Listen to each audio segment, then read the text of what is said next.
Good afternoon, everybody, and welcome to the 1 o'clock session. My name is Mark Weston, and to my left, your right, is Kathleen Weston, who will say a few words about herself in just a moment. I was diagnosed at Anschutz in Colorado a year ago today, 6 weeks after I retired from full-time employment. Got second opinion at Mass General's Healy Clinic in December, and then welcome to Maine, where we live now. Fell on ice in December, broke a couple of ankle bones, and spent the next 2 months in a cast. Kathleen? Hi, everybody. I'm Kathleen. As Mark said, a year ago today, so we've had quite an adventure for the last 12 months.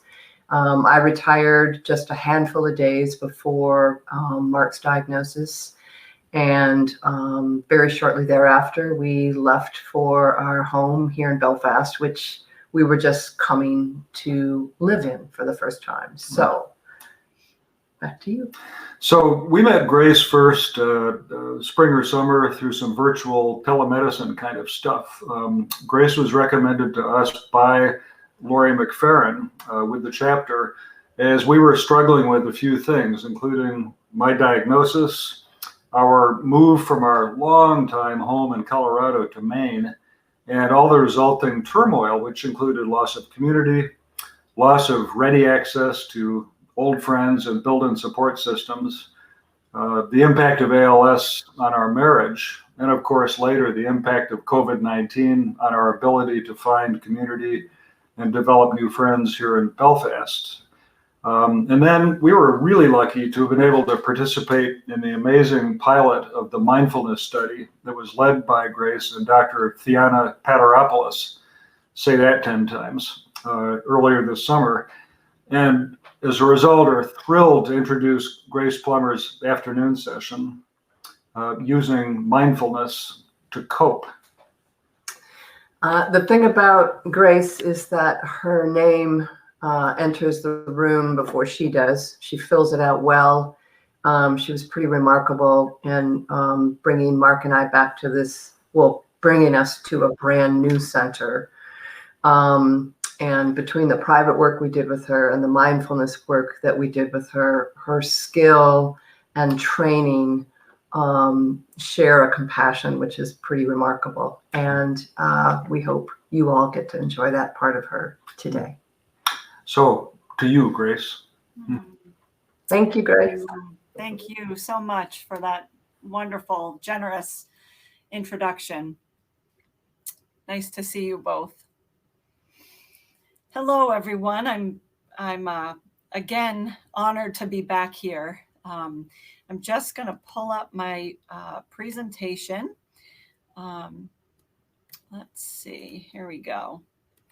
So here we are back together talking about mindfulness as a way to cope with the experiences that we have. I did want to say, I didn't mention this earlier, I don't have any financial relationships to disclose. I apologize for not saying that sooner.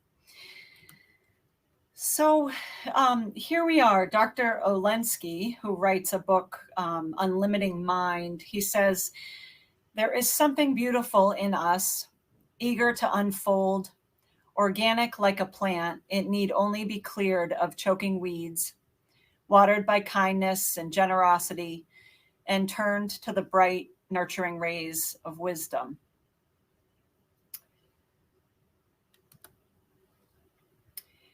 So what are we going to talk about today? Mindfulness, what it is, how and why is it useful? We will look at the benefits of using mindfulness. We'll talk about how to practice. And then, yes, we will do a short practice here together today. So what is mindfulness?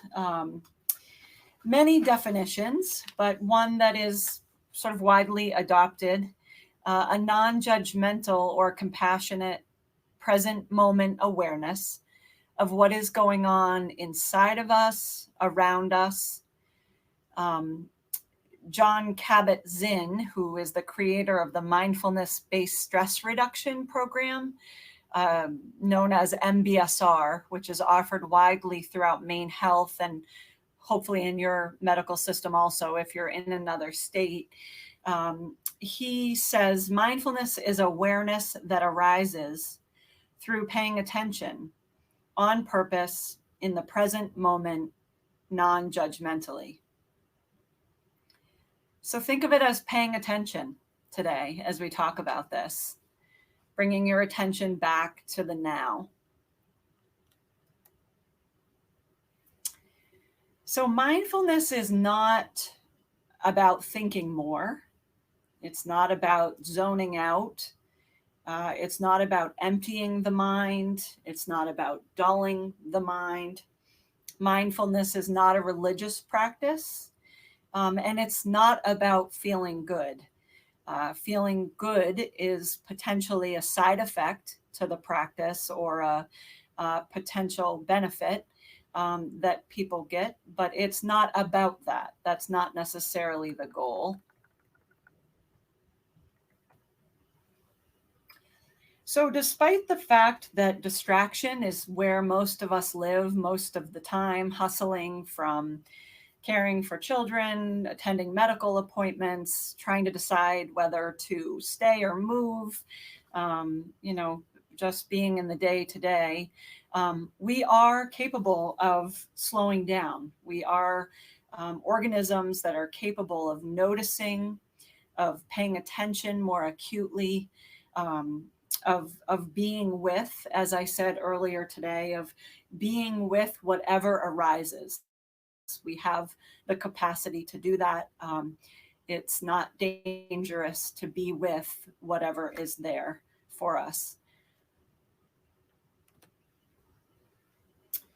So Pema Chodron, who writes a book I'm going to read a page from today, she's a ordained Buddhist nun, but she does a lot of work in mindfulness and meditation, and has brought a lot of that in her close to 90 years of life here to our culture.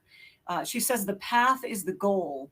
So suggesting, of course, that being in a mindfulness practice is what it's about. There's no end state.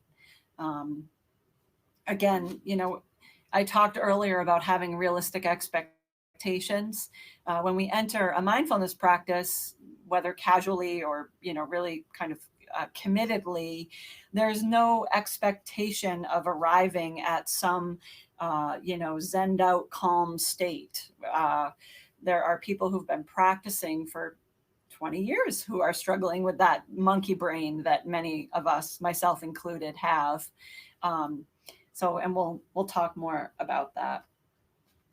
Mindfulness can be used to, understand ourselves better, to gain deeper wisdom, just to slow down, as I've said, kind of quieting, as I said in the session earlier, a quieting practice. So why and how is mindfulness useful? I'll give you a little brief lesson in neuroscience. So the autonomic nervous system is a control system that it regulates bodily functions, cardiac functions, respiratory functions. So we're talking about heart rate, we're talking about respiration rate. It's also responsible for sexual arousal, digestion. And so the autonomic nervous system, again, basic, has two parts. It actually has three, but the two parts we're going to talk about are the sympathetic nervous system, which is an excitatory system. So when the sympathetic nervous system is engaged, we're talking about fight or flight. Heart rate is up, respiration rate is up, we might feel sweaty. Think of being anxious, anticipatory, your fight or flight response. And then the parasympathetic nervous system is the inhibitory response, the down activator. So the parasympathetic nervous system is engaged when we are involved in some sort of a breathing practice, a mindfulness practice. And the benefits, of course, are that we reduce all of that hyper arousal in our body. So we learn how to breathe a little more fully, perhaps. We learn how to, in a moment of anxiety, fear, which comes a lot, of course, with serious illness, with ALS, with loving someone with a serious illness. We learn how the body, actually, it's more than just us. There's a physiological response in the body when we practice mindfulness, which is when the parasympathetic nervous system can slow all the cardiac functions and all the respiratory functions. Really important, right? And so why is that important, or in what ways is that important? So there have been few studies done, most of them outside of the United States, but Fiona and I, Dr. Pateropoulos, as Mark said, who co-facilitate the Mind-Body program together, dug up some research and specific to ALS and mindfulness practice. The research was based on the MBSR program I mentioned earlier, mindfulness-based stress reduction, which we modified to create a program specific for people here in Maine with ALS based on what we know and based on Fiona's expertise. So what the research showed is that for people with ALS, people who practice mindfulness experience reduced anxiety, reduced depression, fewer negative emotions. They're less fatigued. They report improved quality of life and existential well-being, and their interactions with others are improved. For caregivers of people with ALS, they report reduced caregiver burnout, reduced compassion fatigue, reduced stress, anxiety, loneliness, a general improved mental well-being, and increased sense of subjective resilience. I can do this. I can keep doing this. So what else? So mindfulness has been shown through functional MRIs, lots of neuro biologists doing research on this. Dan Siegel's my absolute favorite, Dr. Siegel, who talks, his research is in interpersonal neurobiology, but he looks at the use of mindfulness and describes a lot of these benefits. So, of course, general stress reduction. People report increased focus.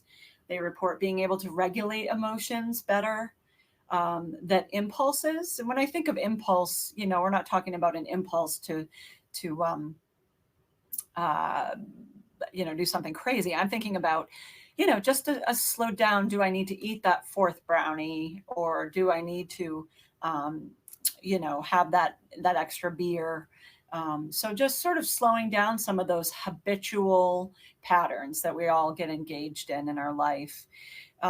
Again, because mindfulness and this down activating response that happens with the parasympathetic nervous system, it improves cardiovascular, cardiorespiratory functioning. So people's blood pressure is lowered. People report better digestion. People report better sleep. Of course, one of the benefits, if you're interested, of course, is self-insight and improved sense of self and awareness.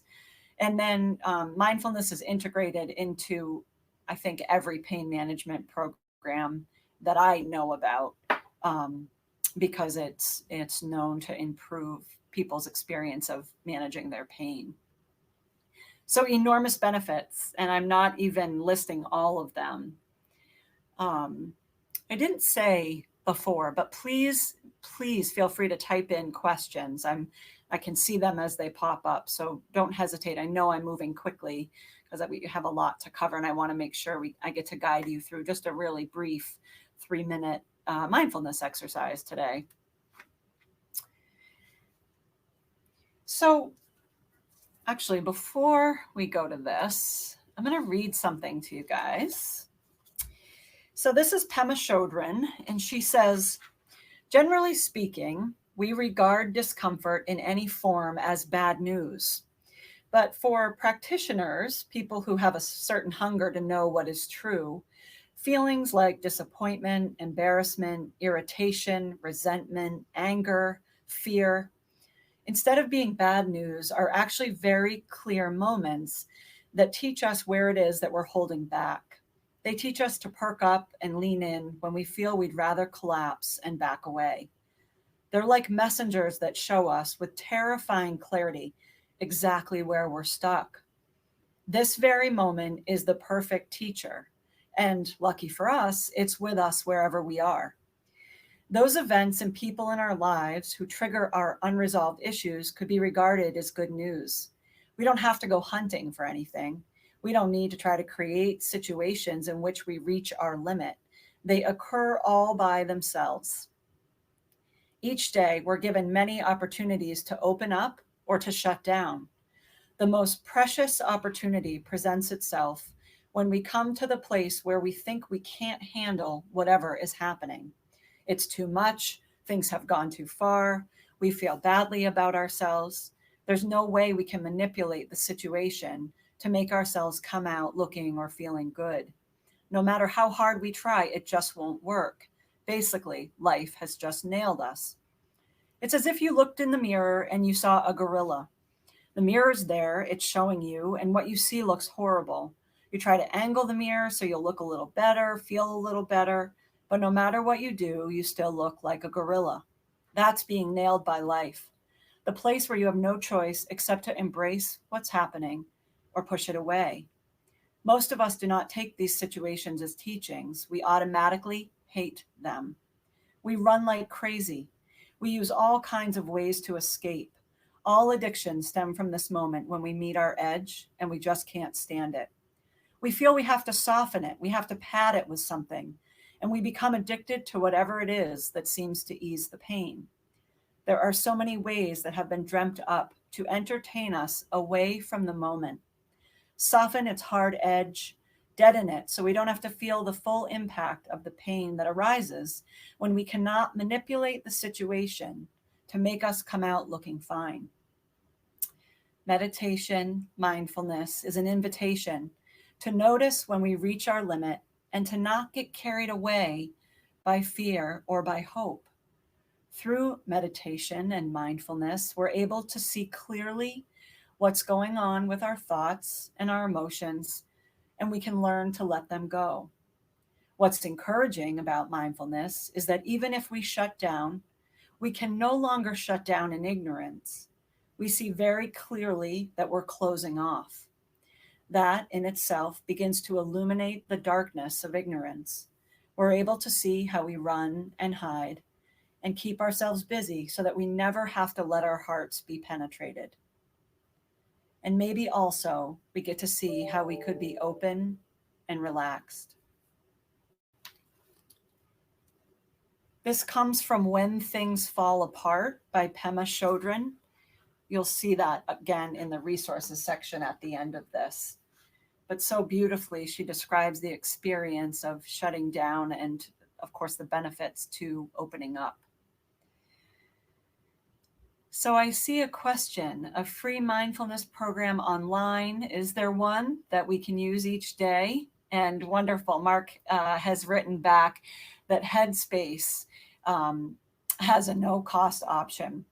Excuse me. Yes, and Calm, the Calm app, also has a free introductory month, and then I think it's $70 for the year. It's fairly inexpensive, and you do get to create a profile based on what your needs are. I've used it. It's pretty helpful. Headspace is another one that I've heard good things about, and I'll go back to this in the resource section. Thanks, Mark and Ginny. So how do we practice? So the goal, of course, is you always hear, sit comfortably, empty your mind. The idea, of course, is to be in a comfortable position, just because then you won't be distracted by, what what may be going on that could be reduced so that you can kind of pay attention. Attempt to eliminate distractions. Close your eyes or lower your gaze, and then you're noticing without judgment. This is a really basic instruction. You're aware of your body, the sensations, you're aware of your breath. And I added on here, the mind wanders, we come back. The mind wanders, we come back, and so on and so forth. I can't tell you how many people have come in to see me and said, I have a mind that just never stops, so I'm not a good candidate for meditation or mindfulness. I failed at it when I tried. And I love that because it's an opportunity, of course, to talk about someone's experience with failure or their perfectionistic tendencies, but also there's really no such thing. You know, if we can be and notice, sometimes I'll show you the next slide.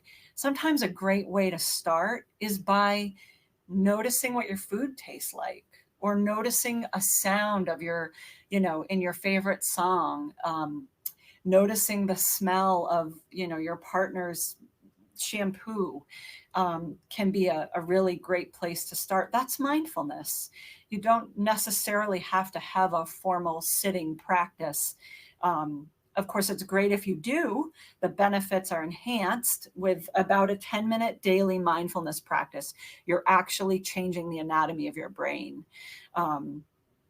But mindful showering, I know for me, that's a place where I can be away from my children for 5, maybe 10 minutes and feel the water and notice not only the feeling and the comfort, but you know, the pleasure that comes along with that. So if you're not eating food by mouth anymore, then, you know, these other options are available. Smelling, listening, just, you know, breathing mindfully means paying attention to your breath. But this is about practicing. You know, again, the path is the goal. All right. Some people will use guided mindfulness practices, which are incredibly helpful. It gives you something to listen to, and it's a guide. As you know, suggested, the apps offer that. YouTube has a ton of free ones also. For those of you who may be spending a lot of time in your bed, you know, and maybe not doing a lot of smelling or eating or bathing in the traditional sense, you know, listening and touch are two senses we know exist through death. And so, you know, having access to pleasant music, being touched, incredibly powerful, and being present for that experience that you have, you know, again, really, really powerful. All right, so let's see.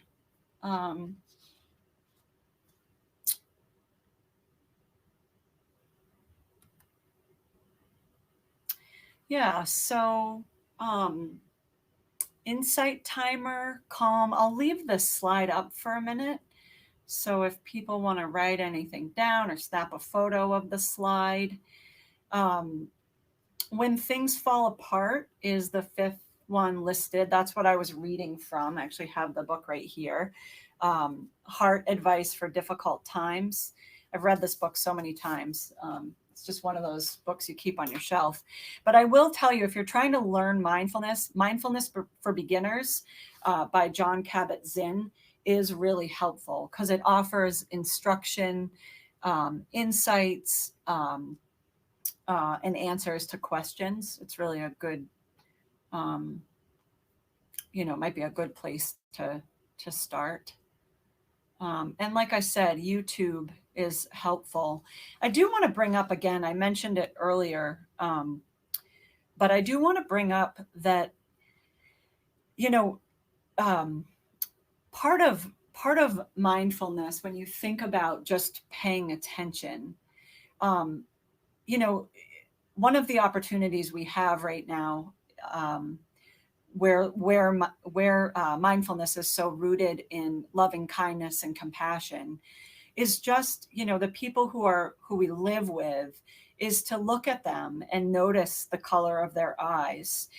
There's a mindfulness exercise where before you speak to anyone in your home, you look at them and acknowledge the color of their eyes. And it means, I'm here, I'm paying attention, I see you.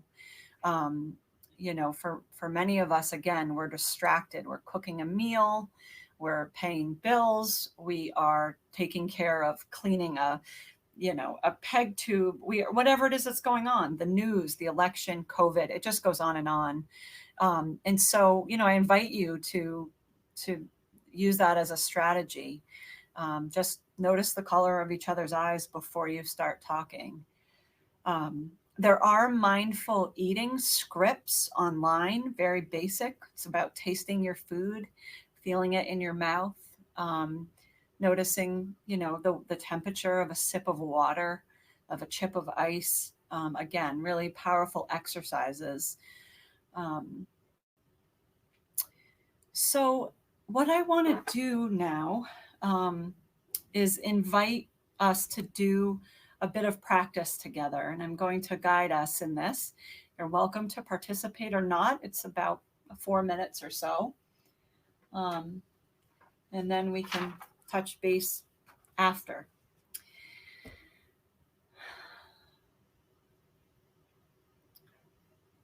So begin by closing your eyes, if that's comfortable for you. Or bring your gaze down to the floor. Take a breath just naturally as you are.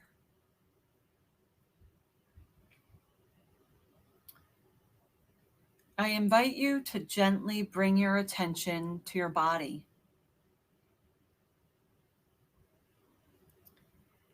You might notice your body seated wherever you're seated, feeling the weight of your body on the chair, the bed, the couch. Just notice.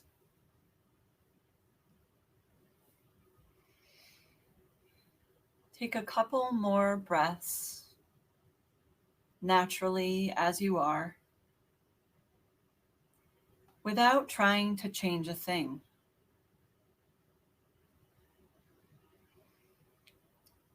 As you exhale, you may notice a sense of relaxing more deeply, or you may notice more tension. Either is okay. But notice mostly that you are here now, safe, loved, and here. Let go of what you were doing before you arrived in this moment. Let go of what may be ahead in your day.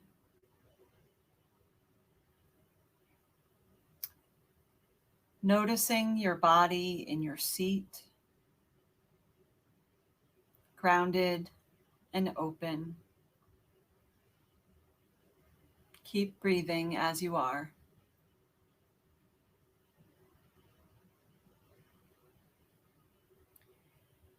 I invite you to bring your attention next to your stomach area. If your belly feels tense or heavy, you may let it soften, or you may not. Either is okay.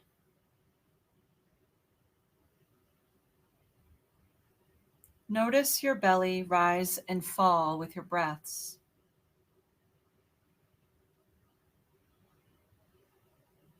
Notice any sensations in your belly as you breathe.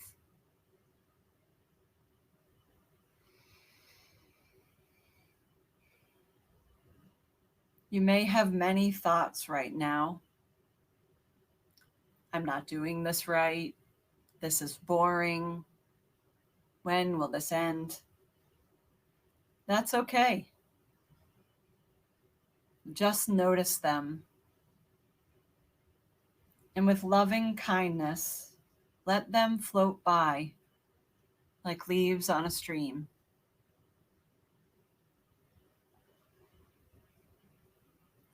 I invite you next to notice your shoulders and the back of your neck. Observe any sensations there. Tingling, pain, numbness, perhaps emptiness. Notice without trying to change a thing.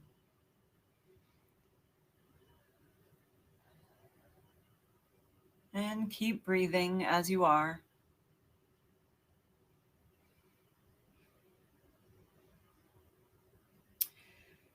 Now notice your whole body here again, in this moment, together with all of us. Allowing a gentle softness to pass over you and within you.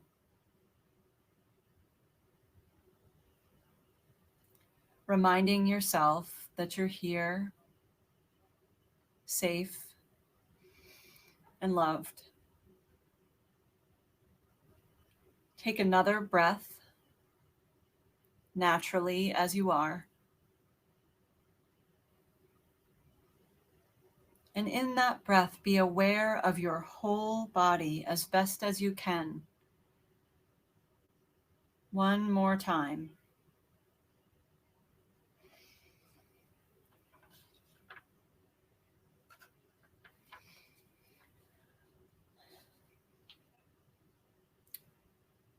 Notice where you are in this moment. And notice that you can come back here if you'd like in the future.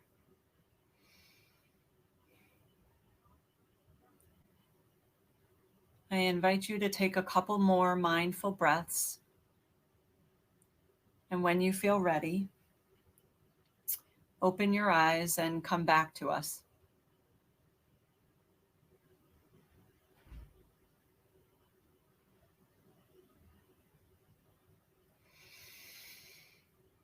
Here we are.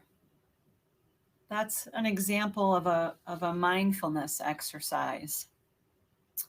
I wrote that one and I integrated some different mindfulness practices. So there's part of body scanning, which is moving through parts of the body. There are also mindfulness exercises that are focused on loving kindness for the self, others, and all beings. And I integrated that into this one too. So that's just a sort of an example of and of course, breathing, focusing on the breath. I will tell you from the pilot, the mind body pilot that we did, that one of our participants said, you know, my shortness of breath is increasing and I've been so scared to focus on my breath. This was a person who had experience with mindfulness and meditation. And I think one of the reasons why Fiona and I manipulated the MBSR program to adapt it for the mind body program here was because you'll notice because we don't want people to lean away from attention to the breath. I also don't want people to strain to take a breath when it feels like there's breathlessness. And so being with the breath naturally as you are, as you noticed I said, is not about changing the breath in any way, but it's about noticing it. And there can be something empowering about that. Again, you heard me say earlier, this is about leaning in and noticing versus avoiding. And so again, this man who participated in our group was really brave to attend in the stage of, his ALS, where his breathing was becoming impacted by the disease. So this is a strategy for anyone, anywhere. There is research on mindfulness for use in active combat soldiers, for use in, it's being used in dementia work, chronic illness, pain management. Of course, it's being encouraged in my field for practitioners who are caring for people. It's just, I can't, and it can be so simple in that it's accessible. It's just about paying attention. So I want to invite questions. I will say, I just wrote on here, the MBSR program is offered multiple times a year throughout Maine Health. It's an 8-week or 8-session program, I believe, with a full day retreat at the end, where you're learning mindfulness strategies such as body scanning, grounding exercises, deep breathing, loving kindness meditations. There's 7 or 8 different modules. So definitely look for that. In fact, I'm sure it's being offered via Zoom, internationally known. So, and right now, our Mind Body program, at the request of Dr. Taylor, is just being offered to patients of our clinic at Midcoast. I will tell you, it's my personal interest, but also, within the ethics by which I practice from, to offer this to community at large. And so there isn't a hope to offer, the 6-session modified program more widely. But I will tell you, if you're in Vermont or New Hampshire, ask your practitioners, ask your providers about it. If there's a therapist you see, people are connecting. I have a colleague who's a hospice social worker, and she initiated a 5:45 a.m. mindfulness practice for all of us via Zoom. So it exists. It's out there. So with that, are there any questions, thoughts, feedback, concerns?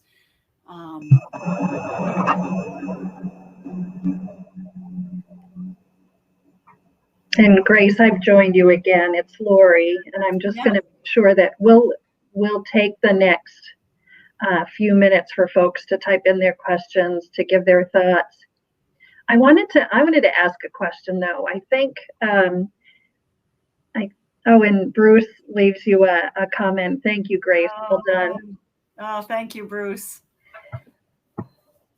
I know that one of the folks who participated in your Mind Body program had said to me and to Care Services, is there a way to implement any mindfulness practice in our support groups?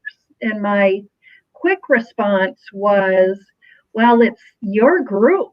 I want you to bring whatever you want to the group. But for those of us paying attention today, are there certainly, I think there are benefits. Are there any risks to bringing a mindfulness experience like you just shared with us to our groups? Wonderful. Thank you, Lori, for asking that. Yes, I intended to speak to that. So the biggest risk that we see is that in people who have pretty significant developmental trauma histories, so meaning that people who've experienced sexual abuse, physical abuse, who have been in life-threatening situations, we know that trauma is stored in the body. There's a cellular memory. And there are times when people will report that mindfulness can trigger some of those body memories. And so causing a lot of anxiety, of course. And so if that is the case for someone, I might encourage them to, start a really kind of gentle mindfulness practice, which would be, often just breathing, just focusing on breathing, but also to to not let their trauma history hold them back, meaning that you could certainly decide to start a mindfulness practice and see a therapist just for safety. When I teach this in my clinical practice in the setting of someone's trauma work, we start with grounding exercises. So there's a strategy for finding an anchor in your body where you're safe, so that if you do slip into experiencing a sensation that is reminiscent of your abuse or the fire you escaped from or the car accident you got out of, that you're able to quickly go to that, not necessarily quickly, but with support and with skill and practice, you're able to find that anchor in your body that allows you to remember, my body's having a sensation, but that's not happening to me right now. I'm not really in an active trauma state. So that's the biggest risk. Some people also will say, I hear all the time, I practiced mindfulness for 10 years and realized I hated my husband. Or, there are times where there's an increased awareness of who we are, what we need. And of course, there are risks to leaning in and discovering those things.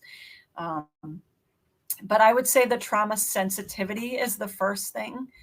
And, self-care, of course, if someone wants to start every support group with a brief, 2-minute guided strategy, that the person in the audience who does know that they might be susceptible to having a re-traumatization experience, that they have some strategies for managing that.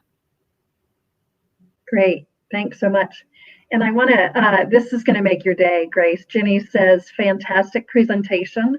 We'll commit to starting to use mindfulness meditation daily, which I'm sure will benefit me and my husband. Wonderful, Ginny. That's great. That's great. It's, I don't know what more to say about it. It's a medicine. That's what I want to say about it. It's a medicine. It's certainly one of the tools in your toolbox. Yeah, that was one of the things I wrote down when you said 10 minutes daily is really a great goal. I hadn't thought about it in time and frequency. And so I thought, gosh, for those of us who really want to commit to doing something like this, we almost need to find that time in our day, like we would take our medicine in the morning or at night, in order to really commit. It seems like that would make sense. Yeah. Yeah, many people find they start their day with it or end their day, or if there's a high risk time of day, for me, it's the transition from work to home, meaning high risk, meaning I'm likely to experience a lot of emotions. There's a lot of intensity. So if I can take that time when I'm in that transitional state, it's helpful, but anytime, of course. Great. And Dustin, also great information, very insightful. Wonderful. Thanks, Dustin. And Grace, I want to thank you. You committed a lot of time to us today. Your insight and expertise is invaluable, honestly. And I think most of us would agree, not even taking into account what anybody's dealing with on a daily basis with COVID and an election. I can't imagine there's any of us paying attention today who can't benefit from both acknowledging our emotions, but also how do we deal with them. So I'm ever so grateful. Thank you again. It's an honor to be here. You're very welcome. Thank you for letting me be a part of this. It's really a gift. It's a gift to do this work every day. So thanks, Lori. Oh yeah, thank you. And I want to just reach out to folks. We've just got 15 minutes left. Stay with us because we hope that in the next 15 minutes, you'll get to spend a little time with our small Northern New England team and hopefully help us to engage in what are the activities we want to take from our symposium and bring forward. So stay right where you are, and our next session will start in probably 2 minutes. Thanks, Grace. Thank you, everyone.